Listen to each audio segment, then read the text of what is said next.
Hello दोस्तों। हाल ही में एक न्यूज आई है कि पेगेट्रॉन नाम की जो ताइवानीज कंपनी है उसने चेन्नई में एक अपना Apple manufacturing product Apple phone का प्रोडक्शन के लिए प्लान डाला है। उसमें 1,000 करोड़ वो इन्वेस्ट करने वाले हैं 2025 तक। ऑलरेडी उनका प्रोडक्शन स्टार्ट भी हो गया है। अब आपको लगेगा कि इसके पहले भी कुछ हुआ है क्या? जी हाँ, इसके पहले फॉक्सकॉन, विंस्ट्रॉन और अब पेगेट्रॉन, मतलब तीन बड़ी बड़ी कंपनियां जो एप्पल कंपनी के लिए फोन्स बनाती है ताइवान में, उन्होंने अपना प्रोडक्शन अब ताइवान के साथ साथ इंडिया में भी चालू कर दिया है। अब आपको ये जानकर आश्चर्य होगा कि 2015-16 तक हमारा इंडिया का export in case of cellphone was almost zero, जो अभी 2022 तक के ऑलमोस्ट 50,000 करोड़ हो चुका है। दूसरी और इंटरेस्टिंग फैक्ट यह है कि जितने भी मोबाइल फोन्स इंडिया में यूज होते हैं उसमें के 97% मोबाइल फोन्स इंडिया में ही प्रोड्यूस होते हैं, इंडिया में ही मैन्युफैक्चर होते हैं। तो ये आने वाले समय के लिए एक बहुत अच्छी न्यूज है कि काफी सारे जो मोबाइल फोन्स है वो इंडिया में मैन्युफैक्चर होके फिर एक्सपोर्ट होंगे। अब एप्पल या आईफोन जो इंडिया में मैन्युफैक्चर हो रहे हैं उसकी खासियत क्या है? तो एप्पल ने ऐसा डिसाइड किया है, जेपी मॉर्गन का एक रिपोर्ट है जिसमें एप्पल कंपनी ने ऐसा डिसाइड किया है कि ओवरऑल ग्लोबली उनके जितने भी फोन्स मैन्युफैक्चर होते हैं उसमें के at least 25% manufacturing will be in India. और उसमें का काफी सारा जो है वो तमिलनाडु, चेन्नई में मैन्युफैक्चर आज हो रहे हैं।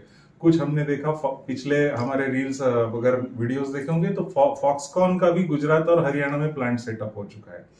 और जितने भी सेमीकंडक्टर चिप्स का मैन्युफैक्चरिंग होता है ये फॉक्सकॉन, विंस्ट्रॉन, पेगेट्रॉन ऐसी काफी सारी ताइवानीज कंपनीज मैन्युफैक्चर करती है।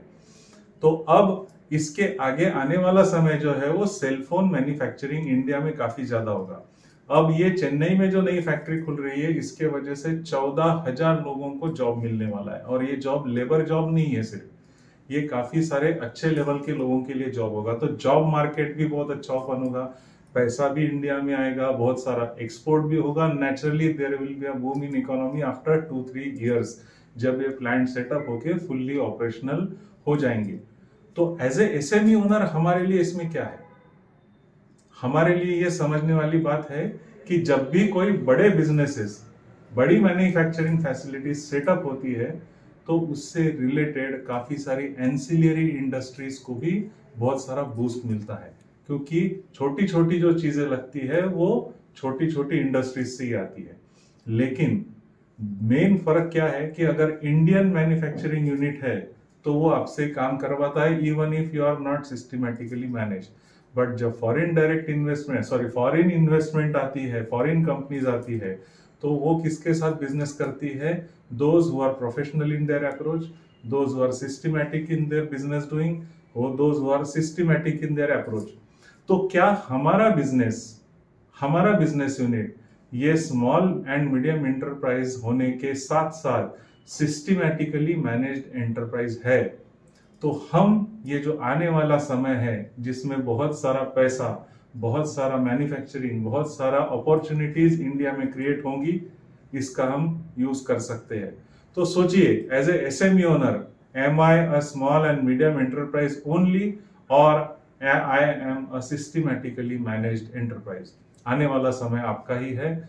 आप सिस्टमैटिकली मैनेज कीजिए एंटरप्राइज को अपने and take the benefit of this opportunities. Wish you a very happy balance sheet.